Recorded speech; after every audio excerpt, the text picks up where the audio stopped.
Friends, அந்த நம்ம என்ன பார்க்க போகிறோம் அப்படின்னா ஆர்ஆர்பியில் காயின்ஸ் வச்சு கொஸ்டின்ஸ் வந்து கேட்பாங்க. ரேஷியோ ரிலேட்டாக வர கொஸ்டினில் கண்டிப்பாக இந்த மாதிரி கேட்குறாங்க அப்படின்னா இந்த 3 ப்ராப்ளம்ஸ் மட்டும் பாருங்கள். கண்டிப்பாக உங்களால் சால்வ் பண்ண ரொம்ப ஈஸி தான். ஸோ இந்த 3மே புரிஞ்சுக்கிட்டீங்க அப்படின்னா ரொம்ப ஈஸி. நான் ஈஸியாக தான் சொல்லி தர போகிறேன்.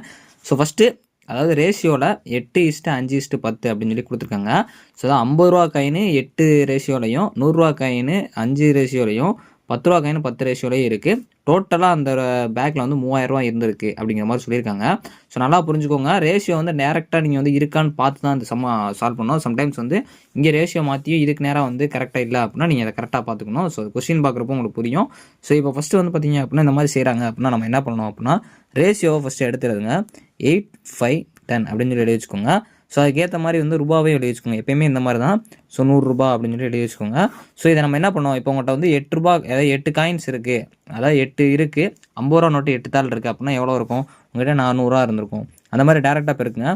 ஸோ 500 ரூபா வந்து இருந்திருக்கும். ஸோ 1000 ரூபா வந்து 100 ரூபா வந்து இருந்திருக்கும். ஸோ இப்போ நான் இதை என்ன பண்ணணும் அப்படின்னா எல்லாத்தையுமே வந்து ஃபஸ்ட்டு கூட்டிடுங்க. கூட்டினா எனக்கு 1000 ரூபா அப்படின்னு சொல்லிட்டு வரும். ஆக்சுவலாக எனக்கு இதை ஃபுல்லாக கால்குலேட் பண்ணுறப்போ 1000 ரூபான்னு வருது. ஆனால் அவங்க அந்த பேக்கில் 3000 ரூபா இருந்துச்சு அப்படிங்கிற மாதிரி வந்து சொல்கிறாங்க. ஸோ 3000 ரூபா இருந்துச்சு அப்படின்னு சொல்கிறாங்க. இந்த மாதிரி நீங்கள் ரேஷியோ சம்ம பார்க்குறீங்க அப்படின்னா டக்குன்னு உங்களை மைண்டில் வரணும். என்ன வரணும் அப்படின்னா அதாவது ரிவர்ஸ், அதாவது வந்து பார்த்தீங்க அப்படின்னா இப்படி பார்க்கணும். பாப்புலேஷன் சம் இதுக்கு முன்னாடி பார்த்துருப்போம், அதே மாதிரி தான். ஸோ அதாவது ஃபஸ்ட்டு அந்த கொடுத்துருக்கதை மேலே போட்டுருங்க. கீழே வந்து நம்மளுக்கு வந்த டோட்டல் அதை வந்து அப்படியே போட்டுருங்க. இப்போ உங்ககிட்ட என்ன அப்படின்னா எவ்வளோ கேட்குறாங்க, 50 ரூபா காயின். நல்லா யோசிக்கணும், ரேஷியோ கணக்கு. அப்போ நம்மளுக்கு ரேஷியோ தான் பார்க்கணும். 50 ரூபா காயினோட ரேஷியோ எவ்வளவு, 8. ஸோ அப்போ அதை அப்படியே போட்டுருங்க. ஸோ இந்த 3 0க்கு இந்த 3 0 கட் பண்ணிக்கலாம். ஸோ கட் பண்ணதுக்கப்புறம் எனக்கு வந்து 3 8s 24. அப்போ எனக்கு வந்து 50 ரூபா காயின் எவ்வளோ இருந்திருக்கும் அப்படின்னா 24 காயின்ஸ் வந்து இருந்திருக்கும். ஆன்சர் வந்து 24 தான். இது ரொம்ப ஈஸி தான். ஃபஸ்ட்டு உங்களுக்கு புரியலை அப்படின்னா நல்லா பாருங்கள். திரும்ப இதுக்கடுத்து இன்னொரு சம் சொல்கிறேன், அதுவும் பார்த்தீங்க அப்படின்னா முடிஞ்சிச்சு. ஸோ இப்போ நெக்ஸ்ட்டு சம் வந்து பார்க்கலாம். அதே மெத்தடு தான். நான் வந்து இதை பைசாவில் வந்து கொடுத்துருக்கனால இதே உங்களுக்கு காட்டுறேன். இது போக இன்னொன்று இருக்குது, அது கொஞ்சம் டிஃப்ரெண்ட் மெத்தடு. பட் இந்த 3 பார்த்தீங்கனாலே மோஸ்ட்லி வந்து முடிஞ்சிச்சு. ஸோ இப்போ ஃபஸ்ட்டு நம்ம நார்மலாக போன சம் மாதிரி, அதாவது ரேஷியோ வந்து 1:2:3 இருக்குது. ஸோ அந்த ஒவ்வொரு இதுக்கு நிறையா நம்ம ரூபா வந்து போட்டுக்கலாம். ஸோ 1 ரூபா 50 பைசா, ஸோ 25 பைசா அப்படிங்கிறத நான் வந்து 0 பாயிண்டில் எழுதிக்கிறேன். ஸோ ஆக்சுவலாக 1 ரூபா வந்து 1 ரூபானா நம்ம ஒன்று தான். ஸோ இதாவது இது வந்து ரூபா ரேஷியோன்னு கூட நான் வச்சுக்கோங்க. இல்லாட்டி வந்து இது வந்து காயின்ஸ் கணக்கில் கூட வச்சுக்கோங்க. காயின்ஸ் கூட பக்கத்தில் வந்து போட்டு வச்சுக்கோங்க அப்படின்னா உங்களுக்கு புரியும். ஸோ அப்போ 2 காயின்ஸ் வந்து எனக்கு இருக்குது. 50 பைசா காயின் 2 இருக்குது. அப்போ வந்து அது 1 ரூபா தான். ஸோ 3 கால் ரூபா இருக்குது. அப்போ 0.75 அப்படின்னு சொல்லி வரும்.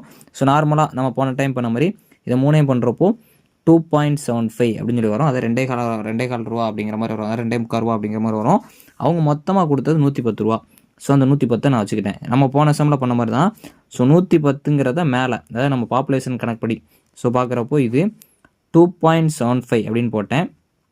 இப்போது 50 பைசா எவ்வளோன்னு கேட்டுருக்காங்க. 50 பைசாவோட ரேஷியோ எங்கே இருக்குது, இந்த இருக்குது. ஸோ அப்போ 2, அதை அப்படியே நான் போட்டுக்கிறேன். ஸோ இந்த கணக்கை நம்ம சால்வ் பண்ணலாம். இப்போ வந்து இந்த இடத்துல வந்து பாயிண்டிங்கில் வருது. இது எப்படி நம்ம சால்வ் பண்ணுறது அப்படின்னா ஒன்றும் இல்லை.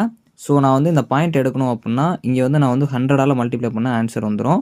ஸோ அப்போ நான் இங்கே வந்து என்ன பண்ணுறேன் அப்படின்னா அந்த 100 மேலேயே வந்து கண்டிப்பாக மல்டிப்ளை பண்ணால் அதனால் இங்கே 200 மாறிடும். ஸோ இப்போ இது என்ன பண்ணலாம், 25 டேபிள் அடிக்கலாம்.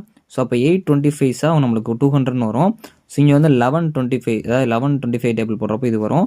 ஸோ இப்போ இந்த 11 நான் அடிக்கிறப்போ 11 வரும். ஸோ அப்போ இந்த சம்மில் நம்மளுக்கு டோட்டலாக 50 பைசாக்கான எவ்வளோ இருக்குது அப்படின்னா 80 இருக்குது. ஸோ இதுதான் வந்து ஆன்சர். ஏன்னா வந்து இங்கே பார்த்தீங்கன்னா 10 × 8 80. ஸோ ரொம்ப சிம்பிள் தான். இந்த மாதிரி நீங்கள் சால்வ் பண்ணிங்கன்னா உங்களுக்கு ஆன்சர் வந்துடும். ஸோ தேர்டு, இது பொறுத்த வரைக்கும் கொஞ்சம் வந்து யோசிக்கிற மாதிரி இருக்கும். இதுக்கு முன்னாடி நம்ம டோட்டல் பார்த்தோம். இப்போ வந்து அவங்க வந்து 50 பைசா காயினே 80 இருக்குது அப்படிங்கிற மாதிரி சொல்லிட்டாங்க. அப்போ நம்ம என்ன பண்ணோம் அப்படின்னா கொஞ்சம் வந்து நம்ம யோசிக்கணும். என்ன அப்படின்னா ஃபஸ்ட்டு நான் ரேஷியோ வந்து எழுதிக்கிறேன். 1:2:3. ஆக்சுவலாக இது ரேஷியோன்னு நீங்கள் சொல்லலாம், இல்லை காயின்ஸ்னு சொல்லி எழுதிக்கலாம். ஏன்னா உங்களுக்கு கன்ஃபியூஷன் ஆகக்கூடாது.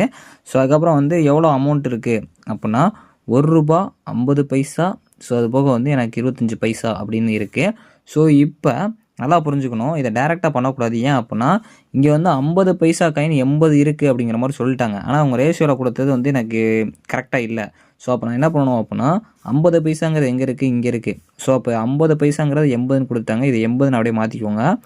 ஸோ மாற்றியாச்சு. 50 2க்கு 80 அப்படின்னா 1க்கு எவ்வளோ இருக்கும், 40 இருக்கும்.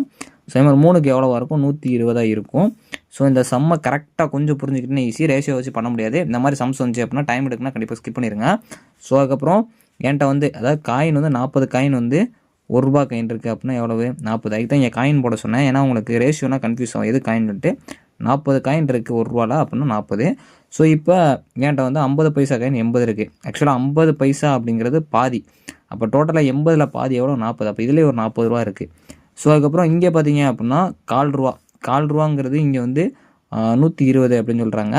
ஸோ அப்போ நீங்கள் வந்து இது எவ்வளோ வரும் அப்படின்னா 30 காயின்ஸ் வந்து இருக்கும். ஸோ டோட்டலாக இதை நம்ம சம் பண்ணுறோம் அப்படின்னா 110 அப்படின்னு சொல்லி வரும். ஸோ டோட்டலாக அவங்க வந்து 50 பைசா காயின் வந்து நம்ம எல்லாத்தையும் மாற்றிட்டோம். ஸோ இப்போ இதில் மொத்தமாக எவ்வளோ இருக்கும் அப்படின்னா 110 தான். ஸோ ஆன்சரே இதுதான். ஸோ இதுக்கப்புறம் நீங்கள் வந்து உட்காந்து அந்த இதை மாற்றி தேவையில்ல. சப்போஸ் இதுக்கு முன்னாடி கொடுத்தக்கன்னா நம்ம இங்கே வந்து பண்ணி ரிவர்ஸ் பண்ணி டோட்டல் ரேஷியோ பண்ணோம். இந்த ரேஷியோ மாற்றுறதுக்கு பிறகு தான் நம்ம இங்கே வந்து டேரெக்டாகவே இதை மாற்றிட்டோம். ஸோ இது புரிஞ்சிருக்கணும்னு நினைக்கிறேன். இது மட்டும் தான் நீங்கள் காயின் சம்ஸ் பார்த்தீங்கனாலே மோஸ்ட்லி அட்டன் பண்ணிடலாம். தேங்க்ஸ் ஃபார் வாட்சிங்.